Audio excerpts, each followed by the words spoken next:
अस्सलाम वालेकुम, मैं हूं फैसल तारड़। बहुत बड़ी खबरें हैं, खास तौर पे खित्ते के जो मामलात हैं ईरान और खास तौर पे आज यूएई की जानब से जो पहली बार किसी भी इस्लामी मुल्क की जानब से ईरान को एक बड़ा धचका, एक बड़ा सरप्राइज दिया गया।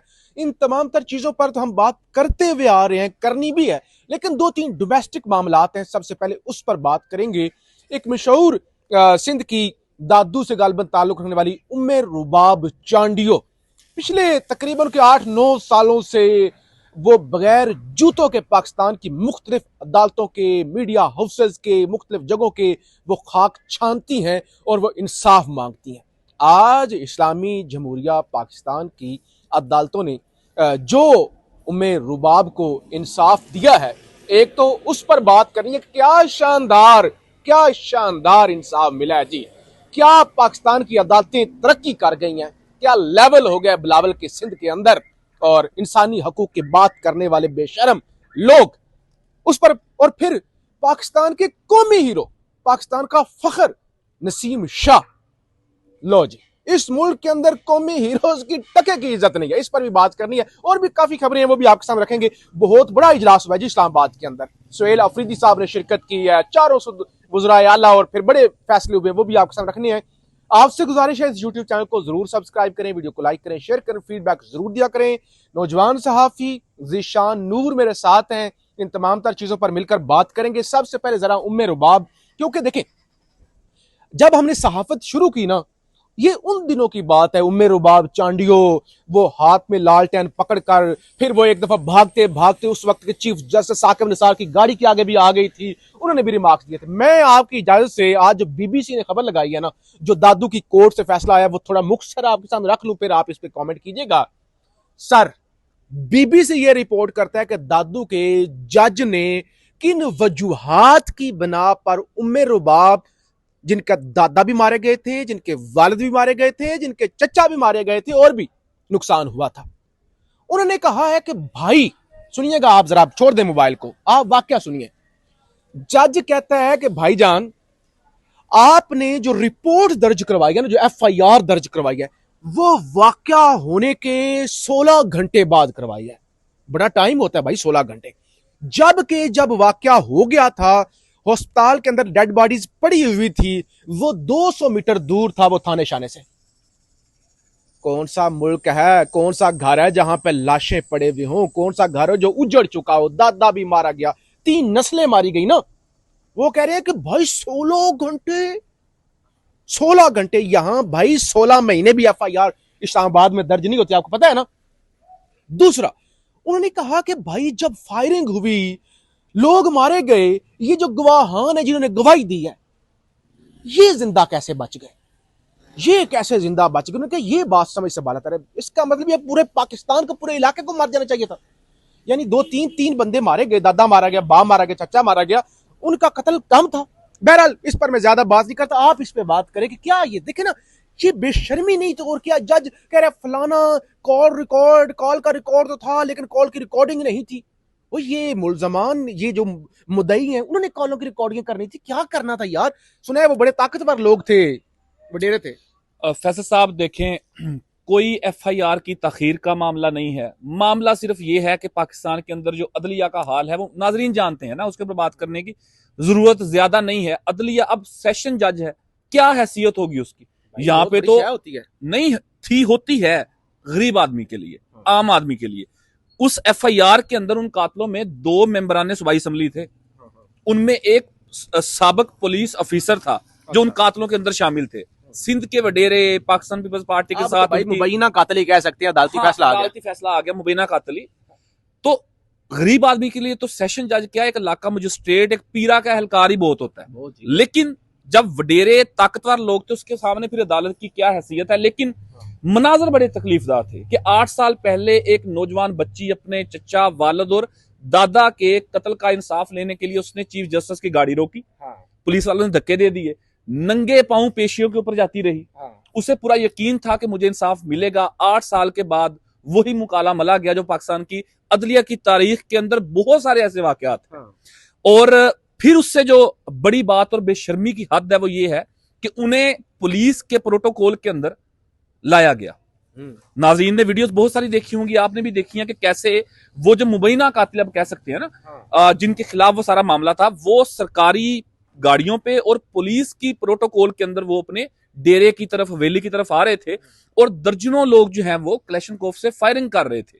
इस्तकबाल के कंटेक्स्ट के अंदर पुलिस की गाड़ियां साथ चल रही थी, कहीं दफा 144 नहीं थी, कहीं पे वो मामला नहीं थे कि असले की नुमाइश नहीं हो सकती। तो ये है सिंध, ये है वो अंदरून सिंध कि जिसके ऊपर ये काबिज टोला पीपल्स पार्टी की शक्ल के अंदर, बेसिकली जरदारी की शक्ल के अंदर, और जिन्होंने लोगों को इस कदर जहनी तौर पर भी महसूर किया हुआ है कि वहां पर इंसाफ मिलना तो दूर की बात है, वो स्पेसिफिकली उस इस्तकबाल के अंदर जो गरीब लोग, वहां के मजदूर लोग जिस तरीके से लुड्डी डाल रहे थे उन गाड़ियों के आगे, अब उस तमाम मनाजर देखने के बाद क्या ही उनके मुस्तकबिल पे, उनकी किस्मत के ऊपर बात की जा सकती। बहरहाल इंतहाई अफसोसनाक वाकया ये सिंध से जो रिपोर्ट हुआ उम्मे रुबाब वाला। एक लाइन नसीम शाह वाले मामले के ऊपर, उस पर फिर बात करते हैं अभी।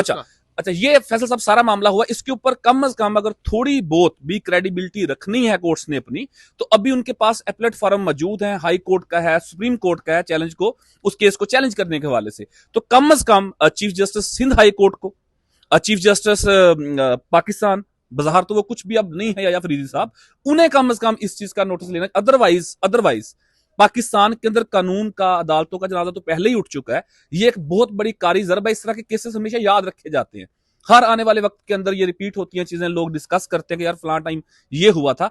ये पीपल्स पार्टी की जमहूरियत, अदलिया की आजादी के ऊपर एक बहुत बड़ा तमाचा था। बहरहाल वो जज साहब ने बताया कि भाई 16 घंटों की ताखीर हुई और 16 घंटों की ताखीर थी, उसमें कहानी बनाई गई है। भाई अब 3 बंदे मरे हैं, अगर तो नहीं बल्कि मरे हैं कब्रों के अंदर बेचारे। आसमान से कोई बिजली तो नहीं गिरी कि वो उनका पूछा जाए भाई इन्होंने नहीं किया तो फिर किसने किया, फिर किसी और ने किया होगा तो किसने किया। बहरहाल नसीम शाह की तरफ आते हैं जी। नसीम शाह पाकिस्तान के हीरो हैं। मुझे एक मैच याद है, अफगानिस्तान के साथ मैच था, गालबन को 3 गेंदों पे 12 स्कोर चाहिए था या 2 पे चाहिए था।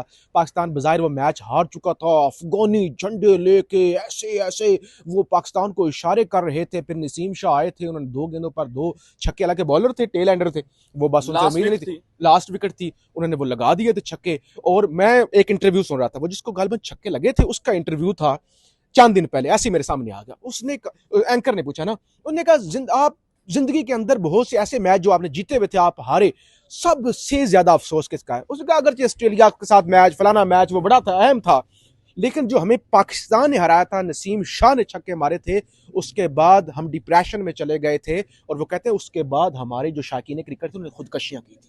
ये कोई ऐसी अफवाह नहीं, उन्होंने खुदकशियां की थी।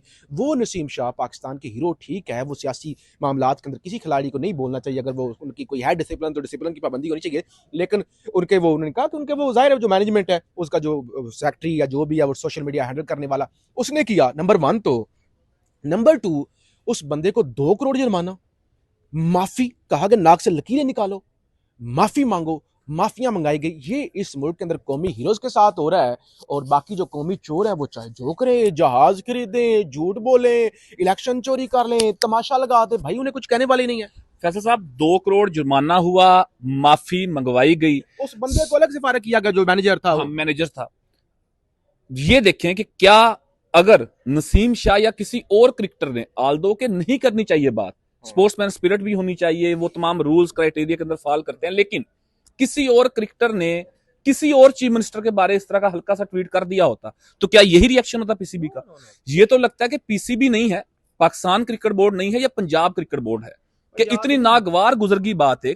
क्या होता कि चीफ मिनिस्टर कह देती कि अगर आपने तनकीद की भी है तो मैं इसको खुले दिल से तस्लीम करती हूँ, ये मामला है, उसकी जस्टिफिकेशन आ जाती, बात खत्म हो जाती, तो कितना कद उनका बढ़ जाता। लेकिन वही रवश ना दिमाग के अंदर के बाकी कीड़े मकोड़े हैं, सल्तनत सिर्फ एक ही कायम रहेगी ना। बहरहाल इसके ऊपर पाकिस्तानी कौम ने भी, तमाम क्रिकेटर्स, साबका क्रिकेटर्स, मेरा नहीं ख्याल किसी ने भी गवर्नमेंट के इस जेस्चर के साथ खड़े हों। और सबसे अहम बात यह है कि जो डिसिप्लिन कमेटी है पीसीबी की, जिन्होंने उन्हें शोकाज जारी किया, उसके ऊपर जवाब लिया और फिर जुर्माना किया। अब बताएं कि उसके अंदर क्या सारे मुद्दिल्ला ले बैठे हुए हैं पीसीबी कमेटी के अंदर। चेयरमैन पीसीबी मोहसिन नकवी साहब हैं, क्या क्राइटेरिया उनका? अगर सहाफी भी है उधर, अगर नसीम शाह का ये क्राइटेरिया नहीं है कि वो सियासी बात नहीं कर सकते, तो मोहसिन नकवी साहब का कौन सा क्राइटेरिया कि वो चेयरमैन बने बैठे हैं? या उस कमेटी के अंदर बाकी जितने लोग होंगे वो कितने कैपेबल होंगे? वो एक मोटा सा भद्दा सा सहाफी भी है ना, एक बड़े सहाफी का भाई भी उधर है, अमर मीर साहब, हम मीर साहब के भाई हैं, तो इन्हें क्या पता क्रिकेट का। अगर ये सारे भर्ती हो सकते हैं तमाम एसओपीज को, रूल को वायलेट करके, तो अगर उसने एक छोटी सी बात कर दी है तो भाई जाती करते आप। और जितना इसके ऊपर रिएक्शन आया पाकिस्तानी लोगों का, ठीक है, मेरा ख्याल है कि इन्हें शर्म से डूब मरना चाहिए, पीसीबी को भी और गवर्नमेंट को भी। फिर एक दफा ये कि उन्हें बात नहीं करनी चाहिए थी, लेकिन अगर कर भी दी किसी ने, हो गई ना उससे, तो आप उसको जाता करें, आगे लेके चले मामला। तो खैर इसके ऊपर सारा रिएक्शन जो लोगों का आया वो आपके सामने। बहरहाल मलका आलिया की तौहीन हुई, नसीम शाह की जुर्रत कैसी भी, उसने ये कह दिया कि जब लोगों पर पाबंदी लगाई हुई है तो मलका आलिया कैसे आ गए। सोहेल, तो खैर खबरें बहुत ज्यादा है, मेरे ख्याल से वी लोग ऑलरेडी काफी लंबा हो चुका है, मैं जरा मुख्तसर बता देता हूँ। सोहेल अफरीदी साहब, आज ऐवान सदर के अंदर एक मीटिंग थी, बहुत बड़ी बैठक थी, जिसके अंदर सोहेल अफरीदी साहब थे, मरियम मलका आलिया साहबा थी, मुराद अली शाह साहब, फिर बलोचिस्तान के बुगटी साहब, और फिर वजीर आजम, तमाम काबीना, यानी मुल्क के सारे बड़े बैठे हुए थे वहां पे। लॉकडाउन करना है, स्मार्ट लॉकडाउन नहीं करना, फिर वो सूबों ने पैसे देने हैं नहीं देने। तो सोहेल अफरीदी साहब ने प्रेस कॉन्फ्रेंस की, उन्होंने बताया कि भाई हमें तो ऑलरेडी आपने चूना लगाया हुआ है, हमारे तो एनएफसी के हर साल जो 1300 अरब देने होते हैं वो भी आपने दिए, यानी बाकी सबको मिल रहे हैं, इनको नहीं मिल रहे। तो बहरहाल उन्होंने फिर भी कहा कि हम बड़े दिल का मुजाहरा करेंगे, जो मुल्क के हक में बात होगी हम उसके साथ खड़े होंगे, जो अवाम के खिलाफ फैसले होंगे वो हम जो है वो एक्सेप्ट करेंगे। जल्दी से एक दो खबर आप वो जाहिर है ईरान के हवाले से लोगों को जो है वो बता दूं। अच्छा जी, हुआ क्या है, यूएई जनाब, मुत्तहिदा अरब अमारात, क्या किया? The UAE just revoked every single Irani residency in permit. जितने भी ईरानी यूएई के अंदर थे ना, सब के, चाहे वो गोल्डन वीजा पे थे, चाहे वो किसी और मामले पे थे, चाहे उन्होंने इन्वेस्टमेंट की हुई थी, सब के सब को उन्होंने कहा कि निकलो यहां से, और उनके वीजे खत्म कर दिए। और 530 बिलियन, 530 अरब बहुत बड़ी रकम होती है। सारे ईरान के जो अमीर लोग होंगे या जितने लोगों ने वहां पे जाके प्रॉपर्टीज खरीद ली, इन्वेस्टमेंट की थी, सारी चीज कर ली। भाई ये तो बदमाशी है ना। अब ये ईरान की जो हुकूमत या जो भी हमले हो रही है, अमेरिका हमला कर रहा है, आपने इसराइल को तस्लीम किया है, जो वो एक अलग मामला है। ये इसका मतलब ये है कि ये जितने पाकिस्तानी यहां से काला धन ले के उठा के ले जाते हैं, अगर पाकिस्तान ने कोई यूएई के खिलाफ बात ना मानी या कुछ हो गया, इनके पैसे भी वो कब्जा कर लेंगे। ये तो बड़ी ज्यादती वाली बात है। बहरहाल हाइफा के अंदर इसराइल की जो वो है ऑयल रिफाइनरी, उस पर भी ईरान ने अटैक किया। किसी अगले वीलॉग के अंदर इस सारी चीजों को आपके सामने तफसील से डिस्कस कर देंगे। अब ऑलरेडी वीलॉग लंबा हो चुका है, बहुत सारी चीजें जाहिर है मिस हो गई। बहुत शुक्रिया ज़ीशान नूर साहब, फीडबैक जरूर दीजिएगा। पाकिस्तान जिंदाबाद।